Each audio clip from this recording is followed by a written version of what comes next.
81 Guan Yu yang ganas dan Ziyi yang teguh. Grappler menggelengkan kepalanya, aku menawarkanmu jalan keluar dan kau menolak kebaikanku. Kalian berdua tampaknya salah mengira kebaikanku sebagai kelemahan, tetapi biar kukatakan padamu. Mereka yang tidak patuh bisa mati saja. Grappler mengangkat tangannya ke udara, memberi sinyal kepada rekan-rekannya atau lebih tepatnya bawahannya untuk memulai serangan mereka. Dari 10 pemain yang mengelilingi Guan Yu dan Ziyi, 6 dari mereka bergegas mendekat. 3 dari mereka adalah kelas petarung dan 3 lainnya adalah kelas penjahat. Dari 4 pemain yang tetap tinggal dan tidak maju adalah 1 ranger, 2 mage, dan 1 saman. Kebaikan, lucu sekali. Guan Yu mengayunkan guandaunya keluar dalam lengkungan horizontal dengan kekuatan yang dahsyat, menyebabkan para pemain yang menyerbu ke arahnya dan Ziyi terlempar mundur. Kalau begitu, izinkan aku membalas kebaikanmu dengan rasa terima kasih. Nama, Guan Yu. Tingkat, 23. Kelas, penegak tombak. Cih, kelas-kelas tingkat kedua memang jauh lebih kuat daripada kelas-kelas tingkat pertama. Ketika Grappler melihat ke-6 pemain yang menyerang maju dipukul mundur dengan mudah, ekspresi wajahnya menjadi sedikit lebih serius. Namun, mereka masih 10 orang melawan hanya 2 pemain. Ketika pemain mencapai level 20 di RML, mereka dapat meningkatkan kelas mereka ke salah satu dari berbagai tingkatan keduanya.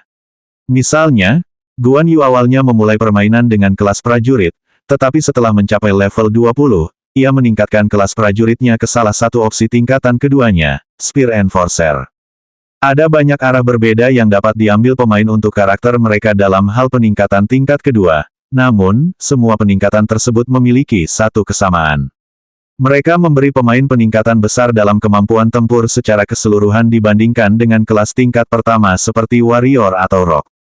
Kelas Spear Enforcer adalah kelas yang mengenakan pelat baja yang juga dapat berfungsi ganda sebagai tank jika situasinya mengharuskannya.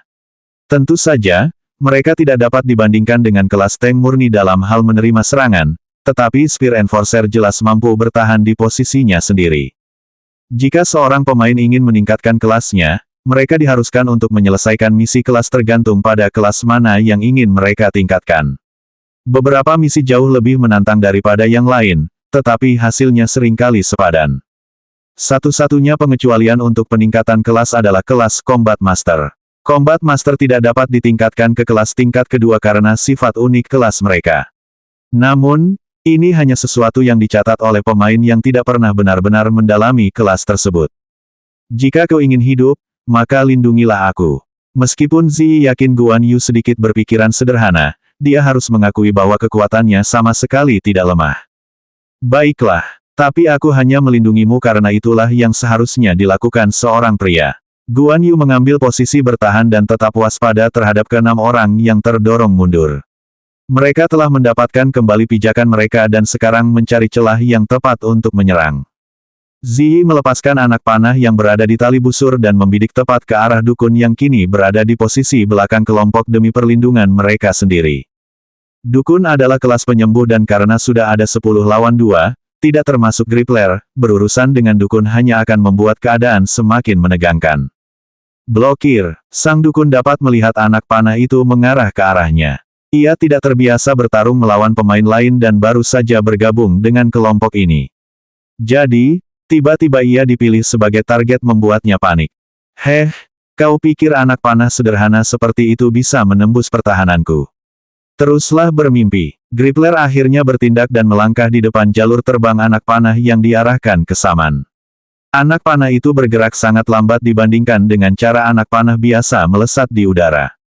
Grappler mengangkat perisainya untuk mencegat anak panah tersebut, namun, tepat saat anak panah tersebut hendak menyentuh perisainya, anak panah tersebut melaju kencang dan menghilang di udara. Apa? Grappler terkejut oleh percepatan panah yang tiba-tiba dan mengira bahwa dia dalam masalah, tetapi panah itu menghilang begitu saja. Mungkinkah serangan itu begitu lemah sehingga masih tidak dapat menembus pertahanannya? Heh, kau hampir membuatku takut deh. Tepat saat Grappler berbicara, dia mendengar teriakan keras datang dari belakangnya. Gah! Dukun itu terkejut karena ada anak panah yang menembus tepat di dadanya, tepat di jantungnya. Ada ekspresi tidak percaya di wajahnya. Bagaimana anak panah itu bisa mengenainya? Bukankah Grappler berhasil menangkisnya? Bagaimana? Gripler juga tampak tidak percaya. Ia berasumsi bahwa ia telah melihat semua keterampilan yang mereka berdua miliki. Namun, ini bukanlah keterampilan yang pernah ia lihat digunakan Ziyi sebelumnya.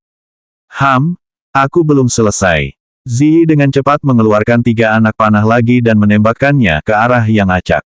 Anehnya, anak panah ini tidak mengenai sasaran tertentu. Ziyi benar-benar tampak seperti hanya menembak secara acak dan membuang-buang anak panah. Akan tetapi, seperti sebelumnya, setelah jangka waktu tertentu, anak panah itu lenyap begitu saja. Nama, Ziyi, tingkat, 22. Kelas, pencari kekosongan. Izrod menyaksikan pertempuran di bawah sana dan cukup terkesan dengan cara mereka berdua menangani situasi tersebut. Hal yang paling menarik perhatian Izrod adalah anak panah yang ditembakkan oleh penjaga hutan di bawah sana. Anak panah itu akan cukup sulit untuk ditangani, bahkan dengan indraku yang tajam.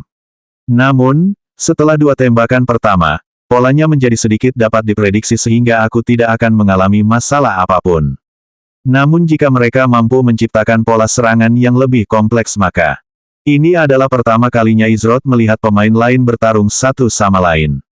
Ia mengamati pertarungan dengan saksama untuk mendapatkan pemahaman yang lebih baik tentang kemampuan bertarung para pemain saat itu. Yah, mereka mungkin tidak punya masalah berarti saat 11 lawan 2, tapi tampaknya pihak lawan datang dengan persiapan yang matang. Izrod mengalihkan pandangannya ke area di sekitar lokasi pertarungan utama. Dia bisa merasakan banyak kehadiran lain yang bersembunyi di dalam hutan. Pertarungan yang sebenarnya bahkan belum dimulai. Izrod melompat dari dahan pohon dengan ekspresi riang di wajahnya. Kelompok Gripler tidak punya cara untuk bertahan melawan serangan Ziyi. Setiap kali seseorang mencoba menghalangi atau menghindari anak panah yang datang, anak panah itu akan menghilang dan sebelum mereka menyadarinya, anak panah itu akan menancap di tubuh mereka. Bagaimana mereka bisa bertahan melawan hal seperti itu? 6 pemain jarak dekat mencoba melancarkan serangan penjepit, tetapi bahkan dengan para penjahat yang bersembunyi dalam mode siluman, Guan Yu berhasil bereaksi tepat waktu dan menepati janjinya untuk membela Ziyi. Mereka berdua bersama-sama seperti pasukan kecil yang terdiri dari 2 orang. Sang dukun telah menemui ajalnya di bawah serangan akurat Ziyi yang mematikan dan dia baru saja melepaskan anak panah lain yang merenggut nyawa salah satu penyihir lainnya. Ziyi telah menghabisi 2 pemain dan tidak ada satupun goresan yang menimpa dirinya atau Guan Yu. Cukup, jelas, kalian berdua tidak tahu kapan harus menyerah jadi biar aku yang membuat segalanya lebih mudah bagi kalian. Gripler bersiul keras. Guan Yu mengerutkan kening saat ekspresi serius muncul di wajahnya. 11 lawan 2 tidak cukup jadi kau harus meminta bantuan. Bisakah kau bersikap lebih tidak tahu malu lagi? Ekspresi wajah Ziyi menjadi gelap saat dia melihat para pemain keluar dari tempat persembunyian mereka di dekatnya. Sekarang, totalnya ada 20 pemain. Tidak peduli seberapa kuat mereka berdua, menghadapi jumlah seperti ini, akan sulit untuk menang. Kalian berdua seharusnya merasa terhormat. Biasanya, pasukan sebesar ini tidak dikerahkan. Namun, kalian berdua memiliki sesuatu yang sangat berharga dan kami kebetulan menginginkannya. Kalian bisa mengutuk keberuntungan kalian sendiri. Gripler harus memohon kepada pemimpin serikatnya untuk mengendalikan para pemain ini. Dia telah kehilangan 2 dari mereka karena kecerobohannya, jadi dia harus memastikan bahwa hadiahnya sepadan. Guan Yu dan Ziyi sama-sama memiliki beberapa peralatan langka. Jika mereka berhasil mendapatkan setidaknya 1 peralatan langka dari mereka berdua, maka dia bisa mengabaikan kedua kematian itu dan menggantinya begitu saja. Namun, jika dia kembali dengan tangan hampa maka pemimpin guildnya tidak akan memaafkannya begitu saja. Bagaimanapun, pemimpin guildnya adalah orang yang kejam. Kau harus lari, aku akan mencoba membuat celah untukmu. Tidak ada alasan bagi kita berdua untuk mati di sini. Guan Yu berbicara dengan suara pelan sehingga hanya Ziyi yang bisa mendengarnya. Sejak kapan kau bisa mengaturku? Jika aku ingin bertahan dan bertarung, maka aku akan bertahan dan bertarung. Ziyi bertekad untuk bertahan daripada melarikan diri dengan ekor terselip di antara kedua kakinya. Ziyi memiliki banyak kelebihan, tetapi dia menolak untuk menjadi pengecut. Benar sekali. Guan Yu mengacungkan guandaunnya dan mengambil posisi menyerang. Tidak ada gunanya mencoba bertahan melawan banyak pemain ini pada saat yang bersamaan. Aku harus mengerahkan seluruh kekuatanku agar tidak bisa melindungimu. Apa kau akan baik-baik saja? Orang-orang ini hanya menggonggong tanpa menggigit. Aku akan selamat. Embusan angin kecil terbentuk di bawah kaki Ziyi. Kalau begitu, aku akan pergi. Kaki kanan Guan Yu memberi tekanan yang sangat kuat pada tanah di bawahnya sehingga ia meninggalkan jejak kaki yang dalam di tanah saat ia mendorong dan menyerang ke depan dengan kecepatan yang luar biasa. Kecepatan ini bukanlah sesuatu yang seharusnya dimiliki oleh seseorang yang mengenakan baju besi berlapis. Cepat sekali. Ziyi sedikit terkejut melihat betapa cepatnya Guan Yu bergerak untuk kelasnya. Namun, dia tidak mau memperlihatkan dirinya. Angin di bawah kakinya melesatkannya ke udara, menyebabkan dia melompat melengkung di atas kelompok pemain terdekat. Ziyi melepaskan satu anak panah dari busurnya, tetapi anak panah itu terbelah menjadi 2 dan 2 anak panah itu terbelah menjadi 4. Anak panah itu terus bertambah banyak hingga jumlahnya menjadi 64 dan menghujani kelompok pemain musuh. Guan Yu menuju garis belakang kelompok itu, tetapi 6 pemain jarak dekat asli menghalangi jalannya. Minggir, aura biru muda menyelimuti Guandao Guan Yu saat bergerak ke arah ke-6 pemain. Namun, Guandao itu tidak cukup dekat untuk mengenai mereka. Apa yang kau ayunkan? Tepat saat salah satu dari 6 pemain jarak dekat hendak mengejek Guan Yu, dia merasakan suatu kekuatan yang sangat besar menghantam tubuhnya dan membuatnya terjatuh ke belakang. Wus! Tak lama kemudian, 5 pemain jarak dekat lainnya mengikuti jejaknya dan mereka semua tersapu bersih dari jalur Guan Yu dengan satu ayunan Guandao-nya. Pertarungan sengit terjadi saat Guan Yu dan Ziyi masing-masing mampu bertahan melawan gelombang musuh.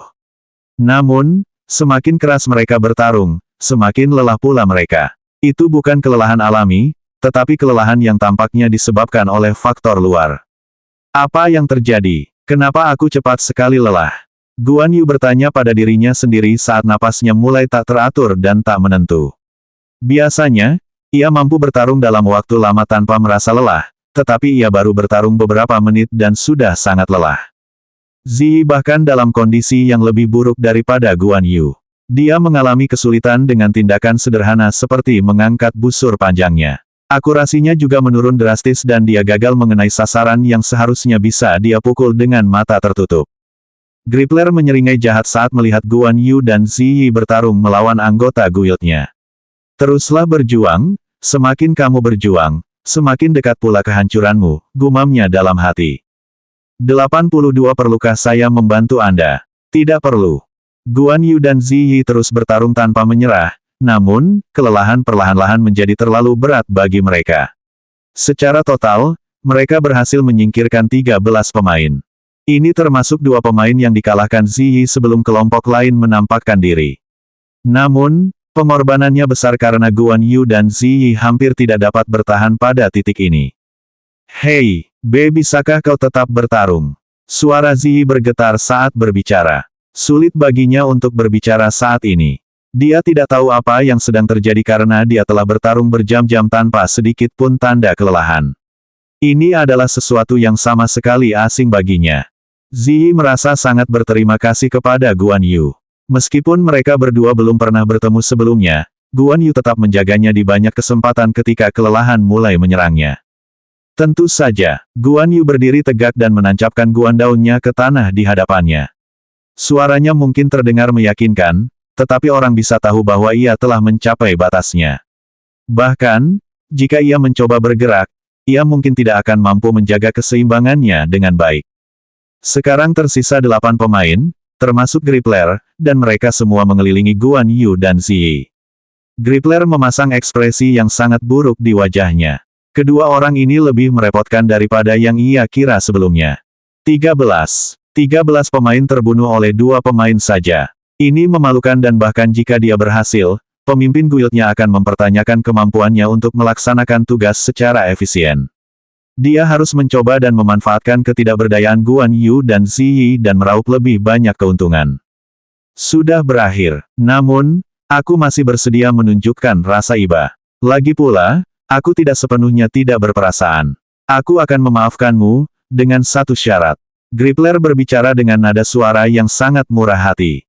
Kasih sayang, maafkan kami. Mengapa kami butuh pengampunanmu? Bagaimana kalau aku menawarkanmu sebuah kesepakatan? Anggap saja itu caraku menunjukkan kasih sayang padamu. Bersujudlah dan mohon maaf kepada kami dan kau mungkin masih bisa lolos dengan selamat. Guan Yu tidak ragu untuk berbicara. Dia muak berurusan dengan orang yang suka menipu seperti itu. Ketika Grippler mendengar kata-kata yang keluar dari mulut Guan Yu, dia hampir kehilangan kendali dan meledak dalam kemarahan. Namun, dia mampu mempertahankan sikap tenang dan terkendalinya. Terserah kamu. Apakah dia juga akan menjawab untukmu? Grippler menoleh ke arah Ziyi. Dia merasa seolah-olah Ziyi akan lebih bijaksana. Ziyi menatap Grippler dengan dingin. Dia tidak mau lagi membuang-buang kata-katanya pada orang yang tidak penting seperti itu. Ziyi mengangkat hidungnya ke arah Grippler untuk menunjukkan bahwa dia memandang rendah Grippler. Dia memiliki tatapan dingin di matanya dan merasa seolah-olah dia sedang melihat setitik debu kecil. Sekalipun dia kesulitan membuat gerakan sekecil apapun, dia ingin Grippler tahu bahwa dia tidak sedang dalam pandangannya. Tindakan kecil itu membuat Grippler kehilangan ketenangannya. Jika ada satu hal yang tidak bisa ia tahan, itu adalah dipandang rendah.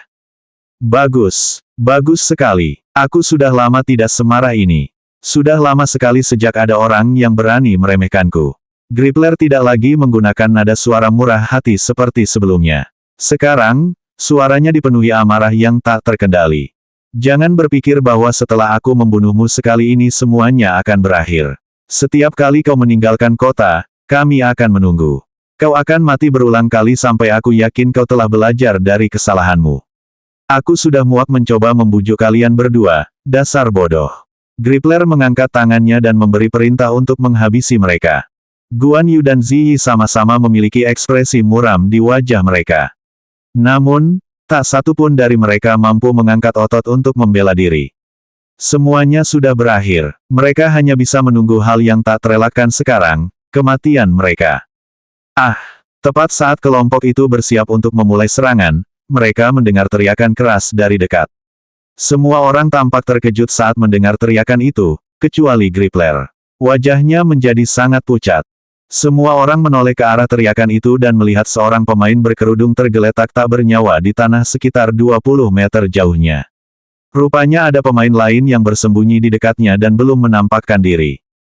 Namun, semua orang yang hadir tampak terkejut oleh teriakan yang tiba-tiba itu. Semua orang kecuali Grippler yang tampak seperti baru saja melihat hantu. Tidak mungkin. Bagaimana? Grippler terdengar gugup dan panik. Orang yang baru saja meninggal adalah pemegang kelas tingkat 2 di guild mereka. Dia secara pribadi memohon bantuan pemimpin guildnya karena sifat unik kelas mereka. Kematian mereka jelas bukan bagian dari kesepakatan. Orang berkerudung yang tergeletak di tanah tereliminasi memiliki kelas tingkat kedua yang dikenal sebagai hantu kutukan.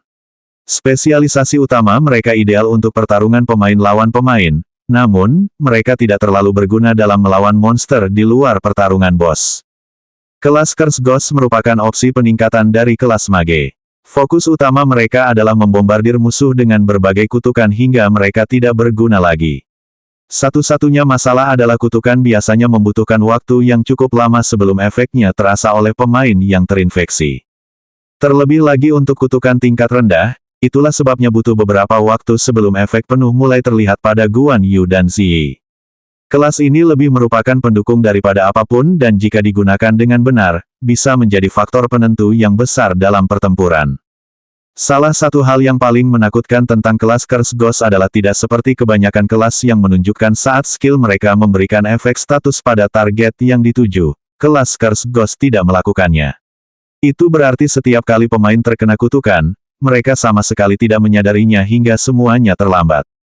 Di balik semak-semak, hanya beberapa langkah di samping orang berkerudung itu, ada seorang pemuda dengan pedang di tangannya. Pedang ini memiliki aliran listrik yang memantul di sekitarnya dan mengeluarkan suara gemuruh samar. Pemuda itu adalah Izrod. Izrod memasang ekspresi tenang dan riang di wajahnya saat dia melangkah keluar dari semak-semak dan memasukkan pedang petirnya ke sarungnya. Awalnya saya tidak bermaksud ikut campur, tetapi melihat orang ini berdiam diri dan membuat keadaan menjadi tidak menarik, mulai terasa membosankan. Izrod menatap tubuh pemain yang baru saja dibunuhnya. Meskipun dia tersembunyi dengan baik, dia tetap tidak bisa lepas dari persepsi Izrod. Izrod kemudian mengalihkan perhatiannya ke Guan Yu, Ziyi, Grippler, dan pemain lainnya. Kau tahu apa yang baru saja kau lakukan? Gripler memasang ekspresi sangat muram di wajahnya. Ia tahu bahwa meskipun ia berhasil melenyapkan mereka berdua, ia tetap harus bertanggung jawab atas kematian Dr. Dark, pemain yang baru saja meninggal. Ketika Dr. Dark meninggal, Guan Yu dan Ziyi merasa seolah-olah beban berat telah terangkat dari pundak mereka. Rasa lelah menghilang dengan cepat dan mereka merasa seolah-olah telah diberi angin kedua. Hal ini disebabkan oleh salah satu kelemahan kelas hantu kutukan. Ketika orang yang mengutuk mati maka semua kutukan mereka akan hilang bersama mereka. Jadi ketika Dr. Dark meninggal, kutukan itu secara alami menghilang dari Guan Yu dan Ziyi. Akan tetapi, keduanya tidak dalam kondisi baik, telah menerima sejumlah kerusakan yang cukup parah saat mereka tidak berdaya. Seorang temanmu, Guan Yu sekali lagi penuh energi, meskipun ia telah menerima begitu banyak kerusakan. Guan Yu melihat bahwa Gripler tampak marah dengan kematian pemain berkerudung itu dan ia berasumsi bahwa siapapun pemain misterius yang muncul itu, pasti berada di pihak mereka. Ziyi menggelengkan kepalanya, aku juga akan menanyakan hal yang sama kepadamu. Mereka mungkin punya urusan yang tidak beres satu sama lain. Apapun itu, sepertinya kita berutang padanya. Ziyi kemudian melirik sosok berkerudung yang tergeletak di tanah di dekat kaki Izrod. Pemain di tanah itu kemungkinan besar adalah penyebab kelelahan kita. Sosok itu menghilang begitu dia meninggal. Ziyi segera menyatukan semuanya. Lagi pula, tidak perlu seorang jenius untuk menghubungkan keduanya. Guan Yu terkejut. Ia pikir itu karena angin kedua yang ajaib telah mengalahkan mereka, bukan karena kematian pemain yang bersembunyi. Bahkan dengan begitu banyak pemain, mereka masih harus melakukan cara-cara yang rendah. Sungguh memuakkan. Guan Yu biasanya adalah orang yang sangat pengertian dan pemaaf, tetapi para pemain ini telah bertindak terlalu jauh melampaui batasnya. Izrod mengabaikan Gripler dan mengarahkan pandangannya pada Guan Yu dan Ziyi. Haruskah aku membantu kalian? Gripler sangat marah karena diabaikan oleh orang yang sama sekali tidak dikenalnya. Baginya, sepertinya semua orang ingin membuat hidupnya lebih sulit hari ini. Tidak perlu, teriak Guan Yu dan Ziyi serempak. Keduanya bertekad untuk menyelesaikan pertarungan ini sendirian. Lagi pula, bagaimana mungkin mereka bisa tanpa malu meminta bantuan dari orang asing ketika orang itu sudah lebih dari cukup membantu mereka? Izrod tersenyum tipis. Dalam hati, ia menganggukkan kepalanya tanda setuju. Jika mereka meminta bantuan, ia akan memberikannya, tetapi, pendapat baiknya tentang mereka akan menurun drastis. Ia juga akan merasa bahwa tidak ada gunanya membantu mereka sejak awal. Namun, jawaban mereka membuatnya penasaran. Guan Yu dan Ziyi melancarkan serangan yang ganas dan tanpa henti terhadap pemain yang tersisa. Gripler tidak punya waktu untuk menghadapi Izrod dan harus membantu bawahannya dalam pertarungan mereka. Namun, mereka tidak dapat menahan serangan gabungan Guan Yu dan Ziyi. Beberapa saat kemudian, satu-satunya pemain dari pihak lawan yang masih berdiri adalah Tank Gripler. Dia memiliki ekspresi wajah marah dan pandangan kebencian telah mengakar dalam di matanya. Kalian semua tidak tahu siapa yang baru saja kalian hina. Sindikat pemburu kepalaku tidak akan membiarkan kalian lolos. Kalian tidak akan punya tempat untuk bersembunyi di seluruh RML. Gripler berteriak sekeras-kerasnya. Dan kalian, Gripler menoleh ke arah Izrod. Kalian telah melakukan pelanggaran terbesar. Jangan pernah bermimpi tentang KSSSTTT. Gripler menunduk melihat dadanya dan melihat benda tajam mencuat dari sana. Matanya terbelalak karena terkejut dan tak lama kemudian, ia jatuh ke tanah. Ia telah tewas akibat serangan terakhir itu. Guan Yu menarik guandaunya keluar dari dada Gripler dan memutarnya beberapa kali sebelum meletakkannya di punggungnya. Sindikat pemburu kepala. Tidak pernah mendengar tentang mereka. Dia tidak takut pada sindikat pemburu kepala ini. Bahkan jika itu adalah serikat papan atas seperti Crosshaven atau Blue Oasis, dia tidak akan peduli. Dia menolak untuk duduk diam dan diganggu oleh siapapun. Ziyi memejamkan mata dan melipat tangannya sambil menghela napas panjang lega. Jujur saja, pertarungan itu membuatnya kelelahan. Tidak seperti Guan Yu, dia bukan karakter yang memakai pelat sehingga kemampuan bertahannya sangat kurang. Jika dia melakukan satu gerakan yang salah, dia bisa dengan mudah mati karena kelelahan itu. Guan Yu dan Ziyi saling berpandangan sebelum menoleh ke arah pemain misterius yang membantu mereka sebelumnya. Meskipun ia hanya menyingkirkan satu pemain, itu sudah cukup untuk mengubah seluruh alur kejadian.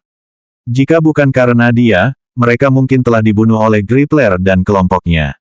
Guan Yu adalah orang pertama yang mendekati Izroth dan dia langsung menangkupkan tinjunya dan membungkuk sedikit. Kau telah menyelamatkan kami berdua dari akhir yang memalukan. Kami berterima kasih padamu. Dia sangat tulus dalam ucapan terima kasihnya dan tidak keberatan menunjukkan rasa hormat yang pantas kepada seseorang yang telah menolongnya. Ziyi juga mengangguk pelan. Itu caranya mengucapkan terima kasih. Meskipun itu adalah sesuatu yang tidak biasa dilakukannya. Bagi kebanyakan orang, itu mungkin terlihat tidak menghargai atau sombong.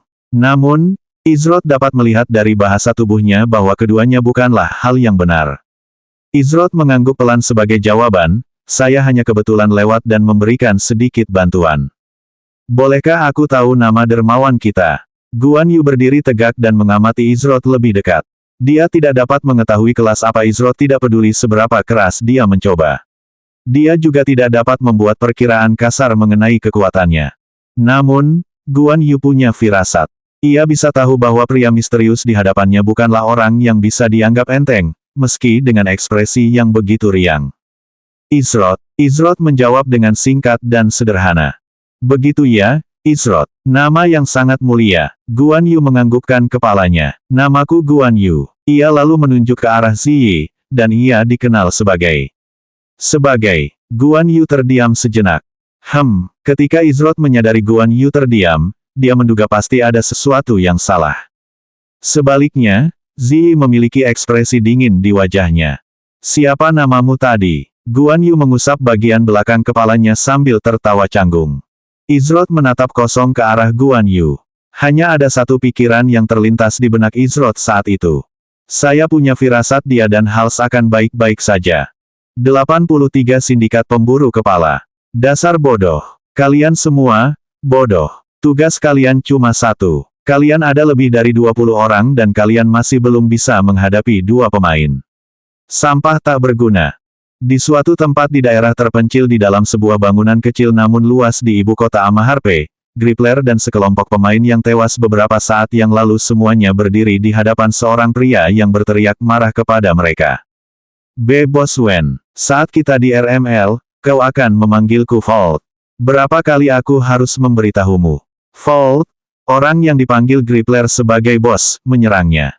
Ya, tentu saja. Maafkan aku, Bos Volt. Grippler segera meminta maaf atas kesalahannya. Bos Volt, begini, ada orang lain yang ikut campur dan, Grippler bersiap untuk menjelaskan situasinya, tetapi ketika dia melihat tatapan dingin dan tajam dari bosnya, dia langsung menutup mulutnya. Memangnya kenapa kalau ada orang lain yang bergabung? Kau tidak bisa menangani 3 orang. Aku tahu akulah yang bodoh karena memberikan kepercayaanku padamu. Orang yang disebut Grippler sebagai Bos Volt adalah pemimpin serikat dari Sindikat Pemburu Kepala. Headhunter Syndicate merupakan guild baru yang sedang naik daun di RML. Namun, untuk guild baru, ukuran mereka luar biasa dan mereka terus berkembang setiap hari. Bahkan guild-guild papan atas terus memperhatikan mereka karena mereka yakin bahwa suatu hari nanti Headhunter Syndicate akan bergabung dengan jajaran teratas. Saat ini, peralatan langka masih sangat sulit ditemukan. Sebagian besar pemain tidak akan menjualnya di rumah lelang dan jika mereka menjualnya, guild teratas akan selalu menjadi pihak yang membawa pulang barang tersebut. Sayangnya, Sindikat Pemburu Kepala belum memiliki sumber daya yang sebanding dengan serikat-serikat teratas tersebut. Oleh karena itu, untuk meningkatkan kekuatan serikatnya secara keseluruhan dengan cepat, Volt bersedia menggunakan taktik-taktik licik ini. Ia akan melakukan apapun untuk bergabung dengan jajaran serikat-serikat teratas. Ketika Dr. Dark meninggal, dia sangat marah karena telah kehilangan EXP yang berharga. Dia bahkan menjatuhkan sebuah item setelah kematiannya. Dia segera menghubungi Volt untuk meminta kompensasinya. Bagaimanapun, dia dijamin perlindungan dan mereka gagal menyediakannya. Sudah sepantasnya dia diberi kompensasi atas masalahnya. Ketika Dr. Dark menjelaskan seluruh situasi kepada Volt, wajahnya berubah sangat buruk. Awalnya, ada penyesalan dan kemudian hanya kemarahan yang tak berujung. Karena Grippler telah memohon padanya, Volt memutuskan untuk memberinya kesempatan karena potensi keuntungan yang bisa diperoleh dari transaksi itu. Akan tetapi, Mereka bukan hanya tidak berhasil membawa kembali satu item pun, mereka bahkan dihabisi oleh 3 pemain. Setelah berteriak dan memarahi Grippler, serta para pemain yang menemaninya, Vault akhirnya berhasil menenangkan diri. Ia kemudian menoleh ke arah Dr. Dark. Dr. Dark, aku akan mengganti rugimu sepenuhnya atas semua masalahmu. Mengenai pemain yang membunuhmu, kau akan mendapatkan keadilan. Apa kau punya nama? Bagi Vault, Dr. Dark adalah anggota inti penting dari Headhunter Syndicate miliknya. Ia adalah salah satu pemain utama yang memiliki banyak pengalaman sebagai pemain pro di berbagai MMORPG dan telah menyelesaikan misi kelas tingkat kedua miliknya. Ia adalah bagian penting dari kelompok inti Vault. Dr. Dark menggelengkan kepalanya, aku mati sebelum sempat melihatnya jadi namanya bahkan tidak ada di catatan pertempuranku. Namun, dia pasti ada hubungannya dengan mereka berdua yang menjadi target awalnya. Jika kita menemukan mereka, kita akan menemukannya. Aku hanya ingin kesempatan untuk melenyapkannya seperti yang dia lakukan padaku. Dr. Dark memiliki tatapan mata yang tajam. Dalam RML, jika seorang pemain membunuh seseorang sebelum mereka ditemukan atau terlihat, maka nama mereka tidak akan muncul di log pertempuran. Namun, jika satu orang saja dalam tim dapat melihat pemain tersebut maka nama mereka akan muncul tanpa masalah. Masalahnya adalah Dr. Dark tidak berada dalam satu kelompok dengan anggota yang melihat Izroth setelah ia melangkah keluar ke tempat terbuka. Ia sendirian dan karenanya, sistem mendefinisikan serangan Izroth sebagai serangan yang dilakukan oleh musuh yang tidak dikenal. Ini adalah fitur dalam RML yang dinikmati oleh mereka yang memilih kelas tipe pembunuh. Vault mengangguk, aku setuju. Jika kita membiarkan orang berpikir bahwa sindikat pemburu kepala dapat tersinggung dengan mudah tanpa pembalasan, lalu bagaimana kita bisa menjadi serikat teratas? Tentu saja, kita akan menemukan pemain yang menyerangmu dan kedua temannya. Tidak akan ada tempat yang aman bagi mereka untuk bersembunyi di seluruh RML. Sedangkan untukmu, Vault menatap dingin ke arah Grippler yang membuatnya merinding. Satu hal yang paling kubenci adalah kehilangan sesuatu tanpa mendapatkan apapun sebagai balasannya. Aku akan menurunkan pangkatmu menjadi anggota biasa. Ketika Grippler mendengar kata-kata itu, wajahnya menjadi pucat. Dia telah bekerja keras untuk mendapatkan posisinya saat ini dan sekarang dia ditendang hingga menjadi anggota biasa. Namun, dia tidak dapat mengajukan keberatan karena ini sudah dapat dianggap sebagai hukuman ringan. Ya, Bos Vault. Grippler merasa sangat sedih. Ini seharusnya menjadi pekerjaan yang mudah, tetapi semuanya hancur karena satu pemain itu. Ketika Grippler mengingat kembali momen itu dan betapa riangnya pemain itu, kemarahan dan kebencian perlahan mulai terbentuk. Namun, aku bukanlah orang yang kejam. Kau dapat menebus kesalahanmu dan mendapatkan kembali posisi lamamu setelah kau menepati janji awalmu. Namun kali ini, kau harus mengandalkan dirimu sendiri dan sumber dayamu sendiri untuk menyelesaikan tugas ini. Vault berbicara dengan nada dingin. Aku juga ingin kau mencari tahu nama pemain ketiga itu dan informasi apapun tentangnya karena kau tahu seperti apa rupanya. Dia ikut campur dalam urusan serikat kita dan harus diberi pelajaran yang pantas. Kalau tidak, dia akan menganggap kita hanya sekelompok orang yang mudah ditipu. Ketika Vault memberikan perintah tersebut, Grippler mendapatkan kembali harapan untuk kembali mendapatkan posisi sebelumnya. Dia sudah ingin membalas dendam terhadap pemain yang ikut campur, jadi ini seperti membunuh dua burung dengan satu batu. Ya, Bos Vault, aku tidak akan mengecewakanmu. Grippler membungkuk dalam-dalam. Grippler mengerti bahwa ia harus menginvestasikan waktu dan sumber dayanya sendiri untuk ini. Meskipun Vault menyatakan bahwa ia bukan orang yang kejam, ia mengirim Grippler untuk berhadapan dengan 3 orang. 2 di antaranya ia tahu dapat bertarung melawan 20 pemain pada saat yang sama dan keluar sebagai pemenang. Namun, Grippler memiliki koneksi tertentu yang dapat ia gunakan dan beberapa bantuan yang dapat ia minta. Apapun yang terjadi, ia bertekad untuk mendapatkan kembali mukanya yang baru saja hilang. Sebaiknya kau jangan mengecewakanku. Aku bisa memaafkan sekali, tetapi jika kau gagal 2 kali, aku tidak bisa menjamin kebaikanku akan sejauh itu. Vault tidak membuat janji kosong. Jika Grippler gagal lagi, lupakan tentang penurunan pangkat, dia akan benar-benar tamat. Vault melirik ke belakang. Ada 2 pemain berdiri di sana, tetapi keduanya bersembunyi di balik bayangan sehingga sulit untuk mendeteksi mereka. Kirimkan pesan kepada semua anggota sindikat pemburu kepala. Waspadalah terhadap dua pemain bernama Guan Yu dan Ziyi. Mengenai pemain ketiga, cari tahu apapun yang bisa kalian ketahui tentangnya. Meskipun Vault memberi Grippler kesempatan untuk mencari tahu informasi lebih lanjut, ia tidak mempercayai kompetensi Grippler dalam masalah ini. Namun, selalu ada baiknya untuk memiliki rencana cadangan. Salah satu dari dua orang yang bersembunyi dalam bayangan berbicara dengan suara serak, apa yang harus kita lakukan jika kita menemukan mereka selama penyelidikan kita? Vault berpikir sejenak sebelum segera memberikan jawaban. Aku ingin kau melapor kembali kepadaku dan jangan melawan mereka. Mereka sudah pernah diremehkan sekali. Aku tidak berencana mengulangi kesalahan bawahan. Setelah kita cukup tahu tentang mereka, barulah kita akan mengambil tindakan. Kedua pemain yang bersembunyi dalam bayangan mengangguk sedikit lalu menghilang setelah Vault selesai memberikan perintahnya. Vault telah melakukan semua yang bisa dilakukannya dan sekarang harus menunggu hasilnya. Menyinggung sindikat pemburu kepalaku. Mari kita lihat siapa yang berani melakukannya di masa mendatang.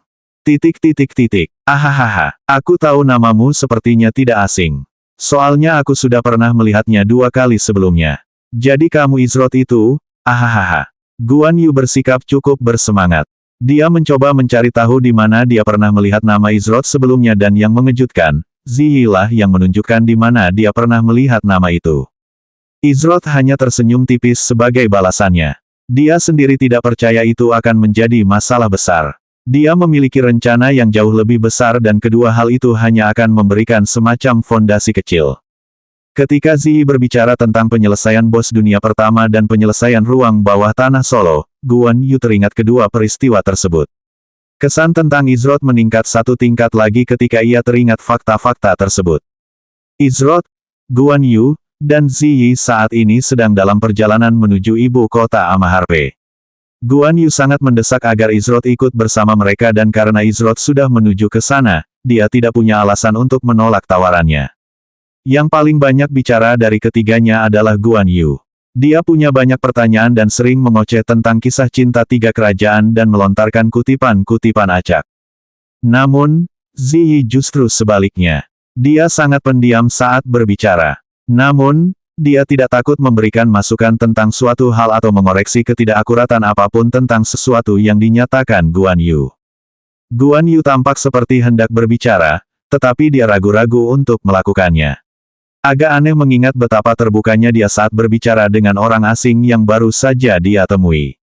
Izrot menyadari keraguan Guan Yu dan memutuskan untuk membebaskannya dari kekhawatirannya. Jika kau punya sesuatu untuk dikatakan, katakan saja. Izrot tidak merasa bahwa Guan Yu punya niat buruk dan ia tahu bahwa apapun yang ingin dikatakan Guan Yu kemungkinan besar adalah sesuatu yang bersifat pribadi. Guan Yu sedikit terkejut ketika Izrot berbicara. Ia tidak menyangka bahwa ia menunjukkan pikirannya dengan begitu jelas dan merasa sedikit malu karenanya. Yah, begini, ini semacam pertanyaan pribadi. Sebagian orang lebih suka tidak mengatakannya. Ini masalah pribadi. Oh, Izrot penasaran pertanyaan apa yang bisa membuat seseorang yang terbuka, mudah bergaul, dan bertele-tele seperti Guan Yu menjadi malu. Telinga Ziyi sedikit terangkat saat dia mendengarkan kata-kata Guan Yu. Dia juga tertarik dengan apa yang dia katakan. Dari waktu singkat dia mengenal Guan Yu, dia bisa mengatakan bahwa dia jelas bukan seseorang yang akan diasosiasikan dengan kata pemalu. Kamu, apa kelasmu? Aku belum pernah melihat susunan seperti milikmu.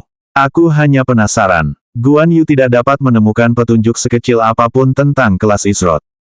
Itu karena perlengkapan Izrot tidak sesuai dengan kelas manapun yang diketahuinya. Guan Yu merasa seolah-olah beban berat telah terangkat dari pundaknya setelah menanyakan pertanyaan itu. Ziyi hampir batuk darah saat mendengar Guan Yu berbicara. Dia pikir itu akan menjadi sesuatu yang sangat serius, tetapi ternyata dia hanya ingin tahu tentang kelas Izrot.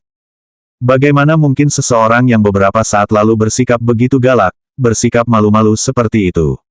Ziyi merasa bodoh karena bahkan mempertimbangkan kemungkinan bahwa dia akan menanyakan sesuatu yang serius. Izrot juga terkejut dengan pertanyaan sederhana itu. Dia menggelengkan kepalanya dalam hati. Dia tidak peduli untuk mengungkapkan apa kelasnya, lagi pula, dia tidak punya alasan untuk merahasiakannya. Kelasku adalah master tempur. Ketika Izrot menyelesaikan kalimatnya, Guan Yu dan Ziyi sama-sama menunjukkan keterkejutan di wajah mereka. Master tempur, bukankah itu kelas sampah yang tidak akan berani dipilih oleh siapapun? Akan tetapi, hal itu tidak masuk akal ketika mereka menyatukan fakta-fakta tersebut, atau lebih tepatnya ketika Ziyi menyatukan fakta-fakta tersebut. Setidaknya pada awalnya, hal itu tidak masuk akal. Sekarang aku mengerti. Ziyi bergumam pada dirinya sendiri. Ketika menyadari tipe orang seperti apa Izrod sebenarnya, dia harus mengakui bahwa pikiran itu cukup menakutkan. Dia mengerti bahwa master tempur dituntut untuk menciptakan keterampilan mereka sendiri. Bahkan jika seseorang mencoba menyingkirkan bos dunia pertama Izrod sebagai suatu kebetulan, tidak dapat disangkal bahwa ia mampu menyelesaikan Dungeon sendirian. Bahkan jika Dungeon tersebut adalah Dungeon tingkat rendah, hal itu tetap dianggap sebagai prestasi yang mengesankan. Itu tentu bukan sesuatu yang dapat ditiru oleh pemain rata-rata. Guan Yu, di sisi lain, tidak menyimpulkan hal-hal seperti Ziyi. Ia hanya terkejut bahwa Izrod adalah seorang master tempur. Namun, itu tidak berarti ia tidak akan lagi menunjukkan rasa hormat kepada Izrod. Bahkan, Guan Yu semakin menghormati Izrod sekarang setelah ia mengetahui apa kelasnya. Berani memainkan kelas Combat Master yang sulit adalah sesuatu yang bahkan ia tidak berani coba. Jika seseorang mencoba dan gagal, mereka akan kehilangan banyak waktu yang berharga dan akhirnya tertinggal jauh dari pemain lain. Dari sikap Izrod saja, Guan Yu dapat mengetahui bahwa dia adalah pemain yang kuat. Pemain kuat yang tidak menunjukkan kesombongan dan selalu tenang di permukaan. Menurut Guan Yu, mereka adalah tipe orang yang paling menakutkan untuk dihadapi karena Anda tidak akan pernah tahu apa yang sebenarnya mereka pikirkan.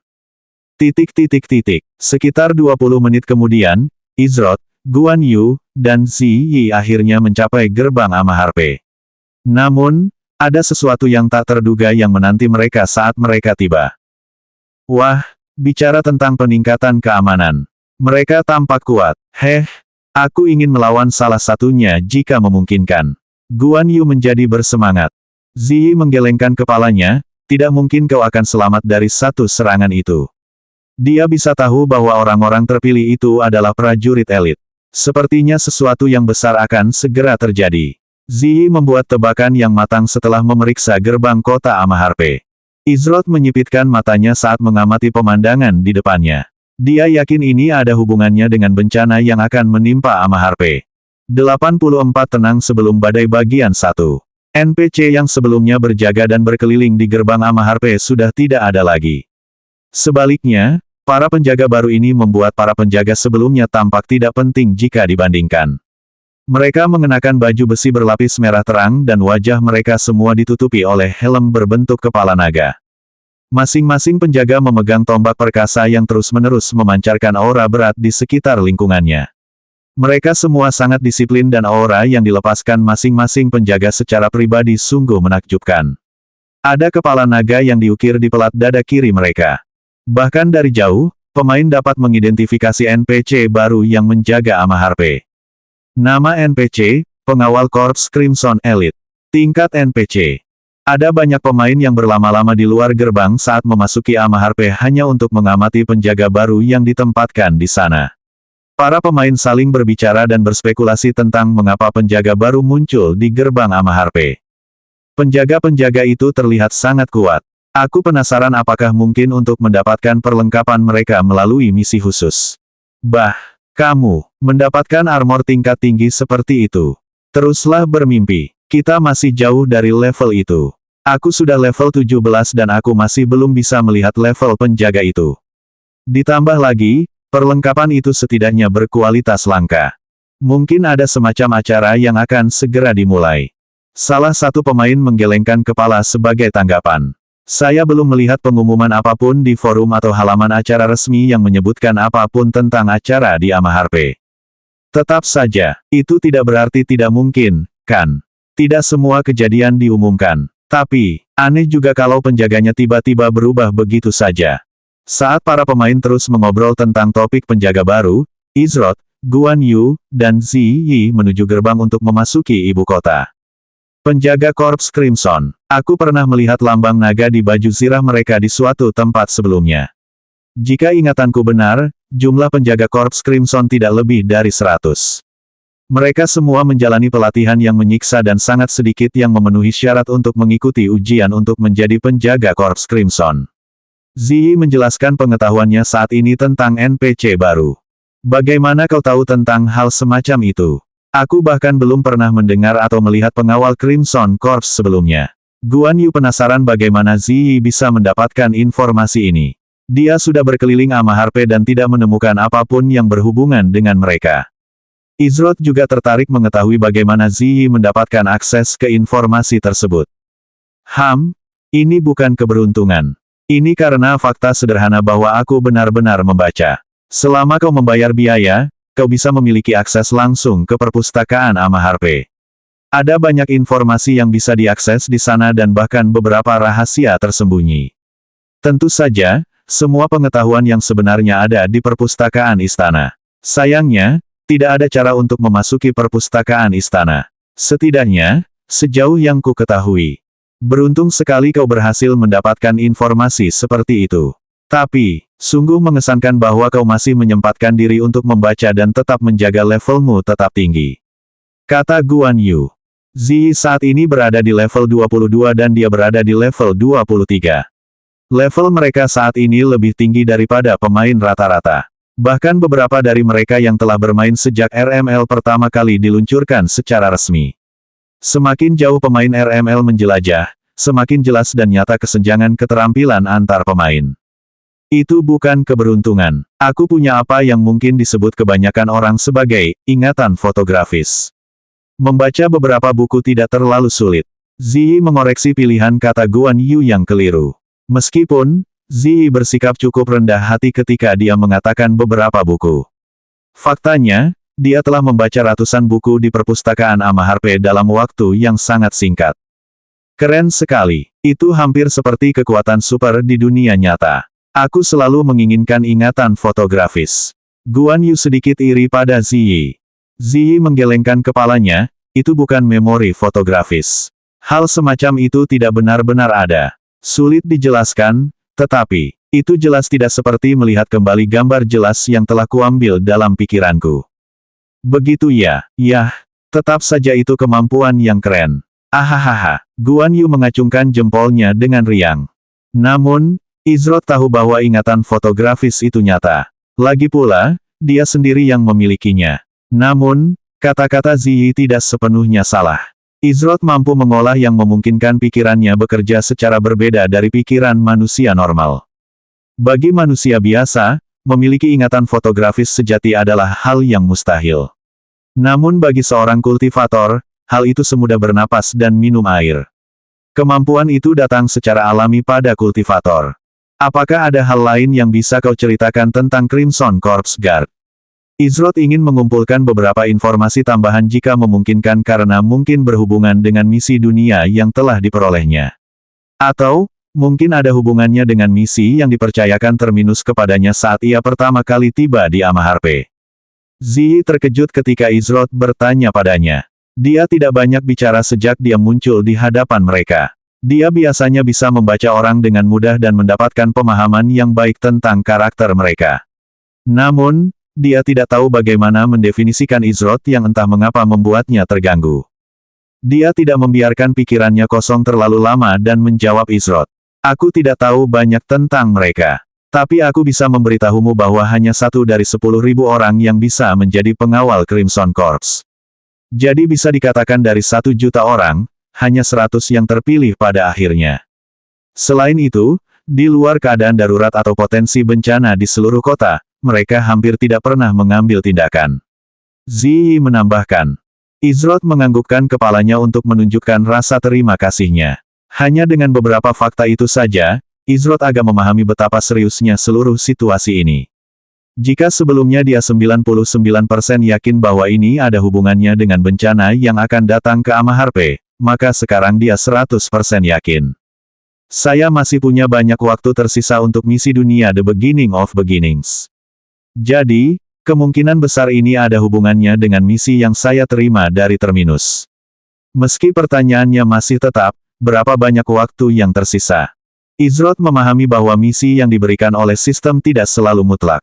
Perubahan dapat terjadi kapan saja, mirip dengan apa yang terjadi ketika Izroth berada di dalam penjara Goblin's Paradise. Belum lagi ini adalah misi dunia. Menurut Izroth, apapun bisa terjadi. Izroth, Guan Yu, dan Ziyi memasuki gerbang Amaharpe tanpa dihentikan oleh para penjaga baru. Ketika mereka tiba di dalam Amaharpe, mereka melihat ada lebih banyak prajurit yang berjaga dari biasanya.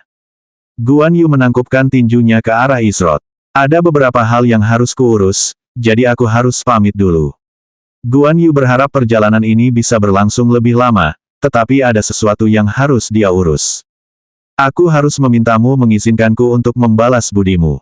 Meskipun aku mungkin tidak ahli dalam banyak hal, aku masih percaya diri dengan kemampuan bertarung. Karena itu, jika kau butuh bantuan, aku akan datang untuk membalas budi. Guan Yu memiliki ekspresi serius yang langka di wajahnya. Izroth menganggukkan kepalanya sebagai jawaban. Dia tidak akan menolak tawaran Guan Yu jika tidak ada kerugian yang bisa didapat setelah menerimanya. Saya tidak suka berutang pada orang. Ziyi telah menunggu saat yang tepat untuk mengangkat topik tersebut. Karena itu, jika Anda menganggap bantuan saya sebagai persyaratan yang diperlukan dalam menyelesaikan tugas yang menantang, saya akan menawarkan bantuan saya. Ziyi menyatakan. Meskipun dia berbicara dengan cara yang tidak langsung, Ziyi mengatakan hal yang sama seperti Guan Yu. Bahwa dia akan membalas budi Izroth. Sebenarnya, ada sesuatu yang mungkin bisa kau bantu. Izroth secara mengejutkan langsung mengajukan permintaan. Oh, Ziyi penasaran dengan apa yang ada dalam pikiran Izroth. Di suatu tempat yang terletak di dalam area istana utama Amaharpe. Tuan, dia telah kembali ke kota. Haruskah saya mengantarnya ke istana secara pribadi? Orang yang baru saja berbicara itu bersikap sangat sopan kepada lelaki tua di hadapannya. Dia adalah seorang pengawal Crimson Corps, seseorang dengan status yang sangat tinggi yang bersikap sangat hormat. Berbaring malas di sofa, sambil terus minum dari botol, adalah lelaki tua yang ditemui Izroth di Opal Town. Guru kelas master tempur, Ger. Ger menguap panjang sambil berkata, tentu, antar dia ke lokasi ini. Ger melambaikan tangannya untuk mengusir pengawal Crimson Corps. Tuan, pengawal Crimson Corps membungkuk sebelum berbalik untuk keluar dari ruangan. Sekarang, aku ingin tahu seberapa jauh kau telah membaik sejak pertemuan terakhir kita. Ger duduk tegak. Saat ia meneguk minuman lagi dari botolnya, penampilannya mulai berubah perlahan, menjadi lebih mudah hingga ia menyerupai pria setengah baya yang kuat. Distorsi spasial terbentuk di depan Ger, namun, dia tidak waspada karena dia tahu siapa yang datang. Beberapa saat kemudian, Terminus muncul dari dalam distorsi spasial. Terlihat jelas ekspresi terkejut di wajah Terminus. Kau sudah mendapatkan kembali kekuatanmu yang lama. Ahahaha, imajinasimu hebat sekali, kawan lama. Ini hanya sementara berkat efek dari cairan peremajaan Imperius. Aku akan kembali ke wujud asliku saat dosisnya habis. Ger menggoyangkan botol di tangannya sebentar sebelum mengembalikannya ke saku. Imperius Rejuvenation Liquid. Kau benar-benar menyembunyikan benda seperti itu di dalam Endless Flash selama ini. Cairan peremajaan Imperius adalah obat legendaris yang mampu menyembuhkan semua luka. Bahkan mereka yang tinggal selangkah lagi dari kematian, selama mereka masih hidup dapat disembuhkan sepenuhnya oleh cairan peremajaan Imperius. Namun, Terminus menunjukkan ekspresi khawatir di wajahnya. Luka dari masa itu benar-benar di luar kemampuan manusia. Jika bahkan obat legendaris seperti cairan peremajaan Imperius yang diminum dalam jumlah banyak tidak dapat menyembuhkan luka itu, maka saya khawatir hanya makhluk ilahi yang dapat melakukannya. Dia menghela napas panjang. Semangatlah kawan lamaku. Jika aku harus melakukannya lagi, aku tidak akan ragu. Pengorbanan kecil ini tidak ada artinya. Ger tersenyum saat mengingat kembali hari-harinya sebelumnya sebagai seorang petualang. Beberapa saat kemudian dia menghentikan kenangannya dan kembali ke masalah yang sedang dihadapi. Saya ragu kunjungan ini adalah kunjungan sosial. Apakah wilayah ini masih ditutup? Tanya Ger. Kita masih memerlukan lebih banyak tenaga jika kita ingin membukanya lebih awal. Namun, untuk melakukannya, kita harus mengalihkan tenaga dari penghalang sihir yang mengelilingi Amaharpe, yang seperti yang kau tahu tidak mungkin dilakukan. Terdengar nada frustrasi dari cara Terminus berbicara. Jika kita harus menunggu sedikit lebih lama, biarlah. Yang penting portalnya stabil, kalau tidak, bahkan jika mereka berhasil mencapai wilayah itu, hampir mustahil untuk kembali, kata Ger. Terminus mengangguk. Sebagai catatan tambahan, saya berasumsi Anda sudah menentukan pilihan tentang siapa yang akan Anda kirim. Saya baru saja diberitahu beberapa saat yang lalu bahwa dia telah kembali ke Amaharpe.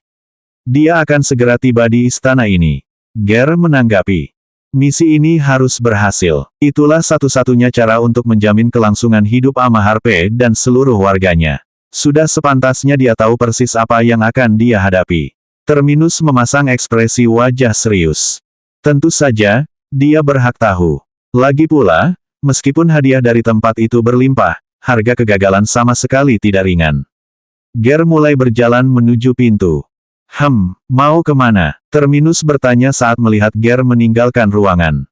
Ger menghentikan langkahnya. Sudah lama sejak terakhir kali aku jalan-jalan. Jarang sekali aku bisa merasakan kekuatanku di masa kemasan. Lagi pula, aku akan kembali sebelum dia tiba di sini. Saat Ger berbicara, sosoknya terus berkedip. Tubuhnya yang sebenarnya sudah berada lebih dari 100 km jauhnya dari istana. Inilah kekuatan sesungguhnya dari Flickering Steps dan alasan mengapa musuh di medan perang takut dengan kehadiran Ger. Terminus menggelengkan kepalanya, dia sebut itu jalan-jalan sebentar. Ruang di hadapan Terminus berubah saat sosoknya kabur dan dia pun pergi. Sementara itu di rumah lelang di Amaharpe. Itu benar-benar terjual dengan harga segitu. Izrod saat ini berada di rumah lelang Amaharpe. Dia perlu melihat berapa harga jual pil 5 siklus itu. Jika apa yang dikatakannya memang benar maka aku harus melakukan perjalanan ke tempat itu suatu saat nanti. Izrod mengacu pada bantuan yang dia minta dari Ziyi sebelum mereka berpisah. 85 tenang sebelum badai bagian 2. Sebelum berpisah, Izrod bertanya kepada Ziyi tentang pengetahuannya mengenai inti api. Saat ini, Izrod memiliki inti api yang pas-pasan untuk kualinya dan membutuhkan inti api yang lebih kuat yang akan memungkinkannya membuat pil yang lebih kuat. Ziyi sayangnya tidak memiliki informasi apapun tentang di mana dia bisa menemukan inti api untuk kualinya, namun, dia telah memberitahu Izrod sesuatu yang membuatnya tertarik. Meskipun dia tidak memiliki pengetahuan apapun tentang cara menemukan inti api yang kuat, dia berhasil menyusun teori berdasarkan potongan informasi yang diperolehnya selama kunjungannya ke perpustakaan Amaharpe. Menurutnya, mencari inti api sama halnya dengan mencari jarum dalam tumpukan jerami. Namun, terkadang jarum tersebut bahkan tidak ada di sana. Inti api dijatuhkan oleh monster tipe api yang kuat. Namun, tidak semua monster tipe api menjatuhkan inti api. Bagi mereka yang melakukannya, tidak ada jaminan bahwa item tersebut akan jatuh. Hal yang paling menarik perhatian Izrod adalah kemungkinan metode yang dibicarakannya untuk memperoleh inti api dengan peluang hampir 100%. Tentu saja, itu hanya teorinya, tetapi Izrod menganggapnya sebagai kesimpulan yang masuk akal dan logis berdasarkan fakta-fakta yang diberikan. Singkatnya, apa yang dia katakan adalah, semakin marah monster, semakin besar peluangnya. Apa yang dia maksud dengan itu berdasarkan apa yang dia pahami, semua monster tipe api yang memiliki inti api memiliki sifat yang sama. Yaitu bahwa mereka semua didorong oleh amarah yang tidak dapat dijelaskan, bahkan lebih dari biasanya untuk monster. Semakin lama monster tipe api yang memiliki inti api bertarung, semakin kuat apinya. Semakin kuat apinya, semakin banyak kekuatan yang akan mereka tarik dari inti apinya. Secara teori, selama monster tipe api yang memiliki inti api mencapai puncak intensitas apinya, semakin besar kemungkinan sistem akan menghadiahi pemain dengan inti api sebagai item drop. Ziyi menyesal karena tidak memiliki akses ke perpustakaan istana, jika tidak, ia tidak akan dapat memberikan teori yang lebih kuat. Namun, Izrod memutuskan untuk menguji teorinya saat ia punya waktu. Sistem ini tampaknya mampu melakukan banyak hal. Peluang teorinya benar cukup tinggi. Izrod membuka kubus lelangnya untuk memeriksa status pil 5 siklusnya. Saat membukanya, awalnya ia yakin bahwa angka yang dilihatnya salah. Harga segitu, saya tidak menyangka satu pil 5 siklus bisa sehebat ini. Satu pil 5 cycles terjual seharga 50 koin emas. Dia hanya menghabiskan beberapa koin perak untuk membeli bahan-bahan yang cukup untuk membuat 150 pil dan telah memperoleh kembali pengeluarannya serta menghasilkan keuntungan besar. Namun, Izrod belum sepenuhnya memahami alasan sebenarnya mengapa pilnya terjual dengan harga setinggi itu. Namun, Izrod merasa puas dengan jumlah yang banyak yang diperolehnya. Bahkan jika ia menjual semua 150 pil yang akhirnya ia buat dengan harga masing-masing satu koin emas, jumlah itu cukup untuk memberi Izrod total 150 koin emas. Dengan nilai tukar RMB saat ini sebesar 1:990, totalnya akan menjadi 148.500 RMB. Tentu saja, itu sebelum pajak dikeluarkan. Ada jutaan pemain di RML. Bahkan jika harganya akhirnya turun, potensi keuntungannya masih sangat besar. Jika dia bisa memperoleh penghasilan tetap dari hal ini, maka hal itu tidak hanya akan mencukupi dia dan Rayleigh semua biaya yang mereka perlukan, tetapi juga akan membantunya mewujudkan sesuatu yang telah dipikirkannya sejak lama. Untuk saat ini, aku akan fokus membuat pil yang tersisa. Karena kuali yang kuberikan padaku dapat menangani pil tingkat 3, seharusnya tidak ada kecelakaan yang tidak terduga kali ini. Aku akan menuju ke gedung apoteker. Meskipun Izrod bisa membuat pil di mana saja berkat kuali yang dimilikinya, ia tidak ingin melakukannya di tempat umum. Ia tidak takut ada yang mencuri resep pilnya karena hal itu hampir mustahil. Izrod hanya menginginkan konsentrasi penuh agar ia bisa menyelesaikan pil-pil itu secepat mungkin, melelangnya untuk dijual, dan kemudian akhirnya kembali naik level. Izrod mengumpulkan koinnya dari sistem, tanpa repot-repot mengonversinya menjadi RMB. Toh, koin itu sendiri masih bisa digunakannya untuk membeli barang yang dijual oleh NPC. Izrod keluar dari rumah lelang dan menuju ke gedung apoteker sampai tiba-tiba dia mendengar suara gemuruh yang ditujukan kepadanya. Namun, sepertinya tidak ada seorang pun yang bisa mendengar suara ini kecuali dia. Tuan Izrod, kehadiran Anda telah diminta di istana. Harap segera melapor karena ini masalah yang mendesak. Izrod mengernyitkan alisnya. Kehadirannya diminta di istana. Apa yang diinginkan istana darinya? Mungkinkah mereka telah menemukan sesuatu tentang Fozrak dan penjelajahan dunia? Beberapa detik kemudian, seorang pengawal Crimson Corps muncul di depan Izrod. Sepertinya dialah sumber suara itu dan mampu mengirimkannya dalam gelombang suara yang terkonsentrasi sehingga hanya Izrod yang mampu menerima pesannya. Penjaga Korps Crimson, Tuan, saya minta Anda mengikuti saya ke istana. Ada banyak pemain yang maju mundur, namun, sebagian besar dari mereka berhenti ketika mereka menyadari bahwa seorang pengawal Crimson Corps telah mendekati seorang pemain. Mereka semua mulai bersemangat. Mungkinkah ini merupakan awal dari sebuah acara besar? Hei, pemain itu sedang berbicara dengan pengawal Crimson Corps. Aku sudah mencobanya sekali dan tidak ada seorang pun yang melirik ke arahku. Lupakan itu. Kau dengar apa yang baru saja dia katakan? Dia memanggil pemain itu Tuan.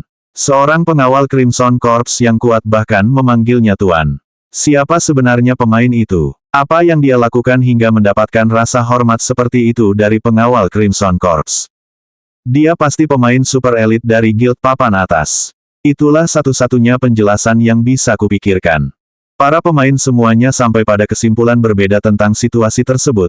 Namun, Izrod maupun pengawal Korps Crimson tidak memperdulikan mereka. Oh, aku belum pernah ke istana sebelumnya. Bolehkah aku bertanya mengapa aku dibutuhkan? Izrod menjawab dengan santai. Dia tidak akan dengan sengaja bersikap kasar kepada seseorang yang sejauh ini telah menunjukkan rasa hormat yang begitu besar kepadanya. Tuan, saya khawatir masalah ini bersifat rahasia. Namun, semua pertanyaan Anda akan terjawab jika Anda mengikuti saya. Tentu saja, ini adalah pilihan, bukan tuntutan. Pengawal Crimson Corps tetap bersikap sangat profesional. Dia memahami perjalanan berbahaya yang mungkin akan ditempuh Izrod. Jika orang itu menganggapnya sebagai individu yang berharga, maka dia layak mendapatkan rasa hormat yang sepantasnya. Izrod memikirkannya sejenak dan memutuskan bahwa ia selalu bisa membuat pil setelah ia menyelesaikan apapun yang dibutuhkannya di istana. Baiklah, tunjukkan jalannya. Pengawal Korps Merah berbalik dan mulai berjalan menuju ke arah istana dengan Izrod mengikutinya. Saat berjalan di jalanan bersama Crimson Corps Guard, Izrod menarik perhatian banyak pemain. Beberapa dari mereka ingin menghampirinya dan bertanya bagaimana ia bisa menghubungi Crimson Corps Guard, namun, saat salah satu dari mereka terlalu dekat, mereka dipaksa mundur oleh Crimson Corps Guard. Mereka tidak tersentuh secara fisik, tetapi ada kekuatan kuat yang mendorong mereka mundur dan tekanan berat jatuh ke tubuh mereka. 1 dari 10.000. Sungguh aura yang terdefinisi dengan jelas. Meskipun pemain tidak bisa terlalu dekat, masih ada beberapa yang tidak perlu melakukannya dan hanya ada di sana untuk mengamati. Mereka adalah beberapa yang memantau setiap kejadian penting yang terjadi di Amaharpe dan menyampaikan informasi tersebut langsung ke guild mereka. Meskipun, sebagian besar hanya guild teratas yang memiliki sumber daya dan tenaga untuk melakukannya. Banyak guild papan atas yang tertarik dengan masalah ini. Namun, itu tidak cukup untuk mengalihkan perhatian mereka dari sesuatu yang jauh lebih penting daripada sekadar acara. Sudah ada apoteker peringkat 3 di RML. Yang muncul dalam pelelangan itu adalah pil kelas 3. Di RML, tidak ada cara lain untuk menerima pil kecuali dari pemain lain atau dengan membuatnya sendiri. NPC tidak menjual pil dan pil yang mereka buat diatur oleh kota tempat mereka tinggal. Tentu saja, pil tingkat 3 itu sendiri tidak bernilai 50 koin emas sama sekali. Harapannya adalah membeli pil tersebut dengan harapan dapat menguraikannya, mempelajarinya, dan mendapatkan resep pil tersebut. Serikat yang cukup beruntung untuk memperoleh pil 5 siklus tingkat 3 itu, pada kenyataannya, adalah salah satu serikat teratas, Sage Falls. Sage Falls dikenal karena perilaku agresif dan mendominasi mereka. Semua anggota yang menjadi bagian dari Sage Falls sangat arogan dan memandang rendah pemain dari guild lain. Pemimpin Sage Falls, Slayer, juga merupakan orang yang membeli Nameless Blade milik Izroth. Saat ini, serikat-serikat sedang mencoba mencari petunjuk tentang siapa apoteker misterius ini. Lagi pula, ada kemungkinan besar bahwa dia bukan anggota serikat papan atas dan mereka bisa saja menjebaknya. Bagaimana mungkin serikat papan atas dengan sukarela menjual pil kelas 3? Tidak butuh waktu lama bagi Izroth dan pengawal Crimson Corps untuk mencapai istana. Biasanya siapapun yang memasuki istana harus melewati berbagai pos pemeriksaan. Namun, karena Izroth secara pribadi dikawal oleh pengawal Crimson Corps, tidak ada yang berani menghalangi jalan mereka. Tempat ini bahkan lebih mewah daripada gedung kelas master tempur. Istana itu megah dan megah, memberi kesan bahwa siapapun yang dapat membangun bangunan seperti itu adalah seorang arsitek yang benar-benar berbakat. Namun, Izroth hanya meliriknya sekilas. Ia yakin bahwa bangunan itu hanya di atas rata-rata berdasarkan apa yang telah ia amati sejauh ini di RML. Setelah berjalan melalui aula istana selama beberapa saat, pengawal Korps Merah berhenti di depan sebuah pintu kayu yang besar dan kokoh. Tepat saat pengawal Korps Merah hendak mengetuk, pintu itu perlahan terbuka dengan sendirinya. Aku akan meninggalkanmu. Semoga berhasil. Pengawal Crimson Corps mengucapkan beberapa patah kata sebelum meninggalkan lokasi itu. Izroth mendorong pintu kayu besar yang kokoh itu dan melangkah masuk ke dalam ruangan. Ketika ia masuk, ia melihat sebuah kedipan kecil tepat melewatinya. Hal pertama yang ia lihat ketika ia melihat ke dalam ruangan itu adalah seorang pria parubaya yang duduk di sofa di dalam ruangan itu. Pria parubaya itu mengingatkan Izroth pada seseorang yang pernah ditemuinya di Opal Town. Ketika Izroth mengamati lebih dekat, ia menyadari bahwa ada kemiripan yang mencolok antara pria parubaya itu dan Ger. Faktanya, pria parubaya itu tampak seperti Ger versi yang lebih muda. Aku senang kau meluangkan waktumu untuk datang dan mengunjungi orang tua ini. Ah, kurasa kata-kata orang tua itu tidak sepenuhnya tepat saat ini. Ger mengeluarkan botol dari sakunya dan menyesap isinya.